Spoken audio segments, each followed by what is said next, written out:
Hey guys, this is Matt from the Weekend Handyman. Today we're going to be working on a 2003 BMW 3 Series. This vehicle needs rear shock mounts. I already replaced the front ones, and it appears the rear ones are going to be the thing that's causing a knocking noise in the rear of the vehicle when we hit bumps.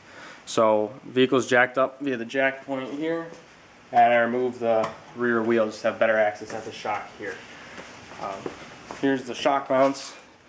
I got these are Melee and then go with the OEM, a little bit pricey for me. If I'm keeping the car for a while, I'm probably going to go with HD mounts at some point. Also got the nuts from ECS, and also from ECS Tuning they have a reinforcement kit you can get with the mounts. BMW also makes one, but ECS is a little bit prettier here. Nice piece of steel there, and I believe all the nuts are going to be 13mm, and we'll advise if they're any different. The next step in the process is going to be going to your trunk, and you're just going to remove most of the things to gain access. Of course, oil pouch, this thing burns oil like crazy, and we're just going to remove this to hopefully gain some better access here. Spread that car out.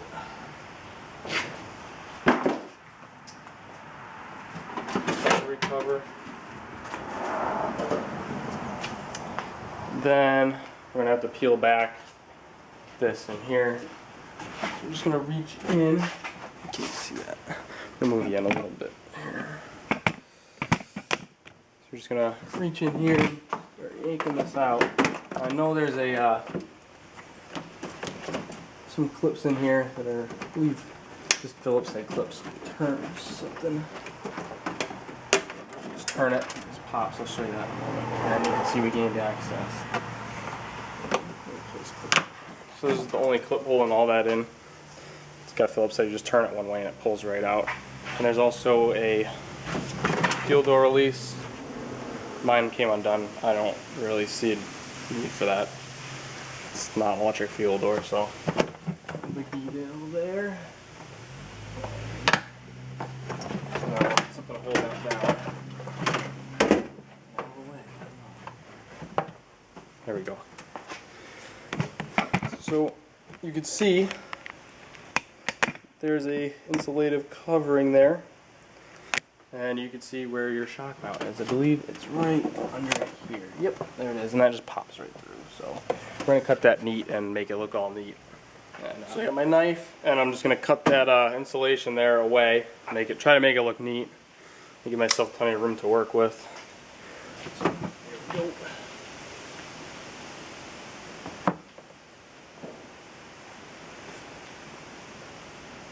I'm not really sure how deep to do this, honestly.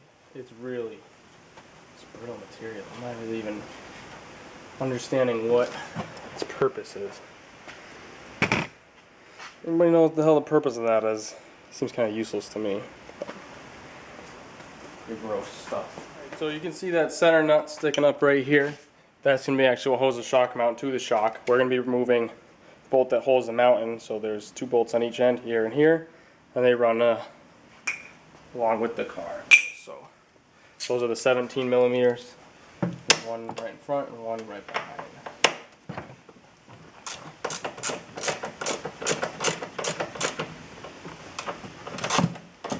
Here to see the shock, and we're just going to pull the shaft down through there and compress the shock.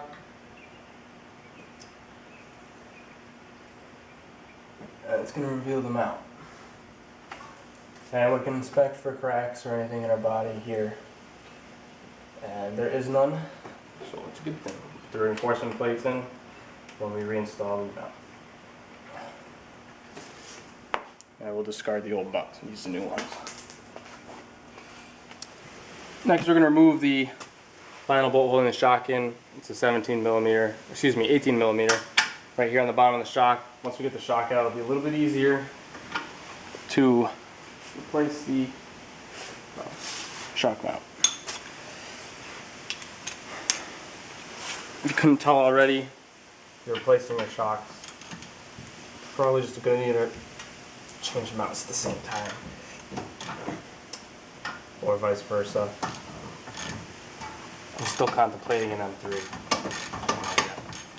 So, I'm not going to spend that kind of money.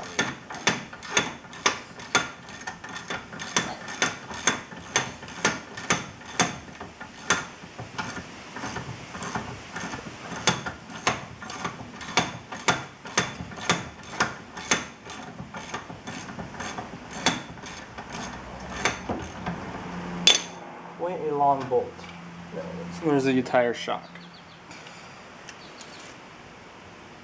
These appear to be original. And they're probably blown.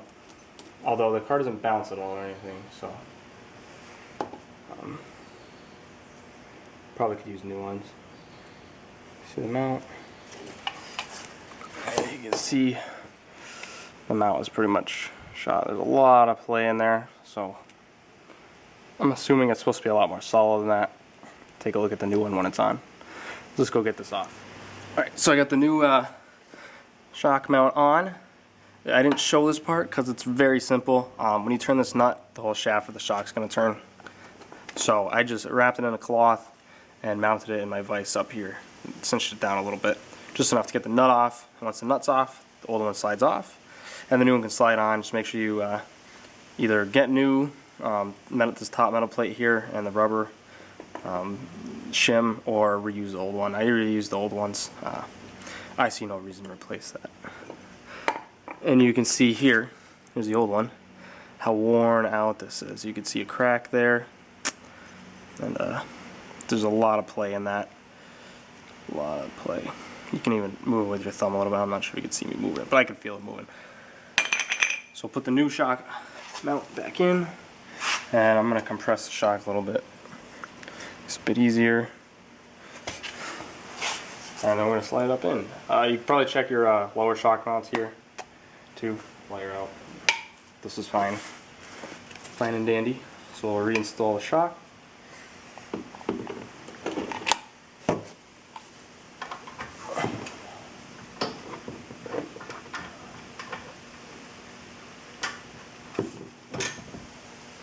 Down, and there it is. And now move you over here.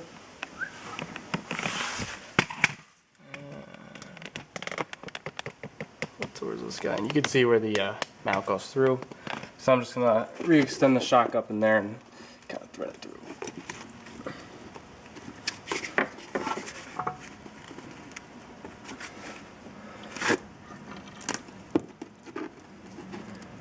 See, there's a seal here. It's supposed to be replaced. My bad, that's where that came from. So grab that.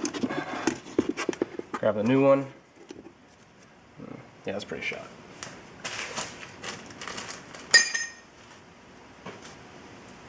There it is. Assume this seal keeps moisture out of the trunk area, so it'll probably be a good idea to replace it. New one. Slide that on there. Looks like it goes either way. There we go. So after I tried to thread the shock line up through the shock hole, I realized it was coming up short.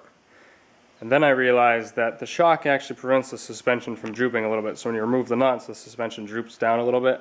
And it droops down enough that it's not going to be able to fit through it won't go all the way through the hole, so you can't catch the nuts. So if you have a second jack, probably a good idea to stick it up under the control arm there and just give it a little bit of boost so you can actually get the nuts, the nuts on the bolts there. So that's what I did. I have two jacks on the car. Probably should be using a jack stand, but I'm not under it, so should be all set. So let's go around and get this tightened up here. Let's view the road. Alright. So you can see it sticking through there. Now I have the reinforcement plate from ECS. Doesn't appear to be necessary, but if you're putting stiffer shocks on or stiffer springs on, you're going to be getting more force through there. So it's probably a good idea to stick one of these on just for safe measure, even if you're sticking with the stock shocks. But like I said, I might be keeping this car and I might be putting stiffer shocks and springs on it at some point. So I picked up the reinforcement plates here because they really didn't cost all that much money at all.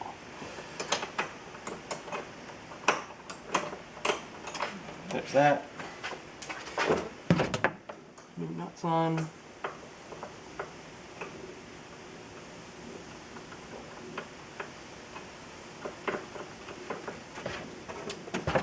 Tighten them down.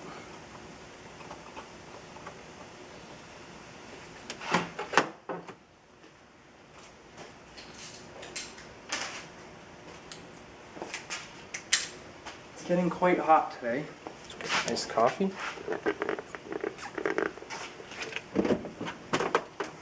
Have any fun without that? Install the thing.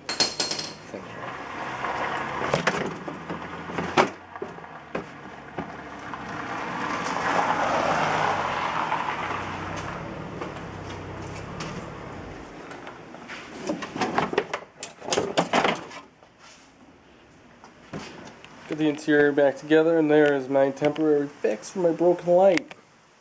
Should hold.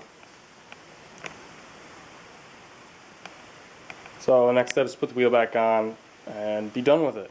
Alright guys, so my suspicions were confirmed. It was the rear shock mount making the knocking noise in the rear end. So that is fixed. The only other knocking noise I'm getting now is when I shift into reverse or drive sometimes, and I know that's rear diff bushing, and that's a whole other beast in and of itself. So that's going to get saved for another time. I have the part. I'll try to do a video. We shall see. Thanks for watching. Be sure to subscribe to the Weekend Handyman.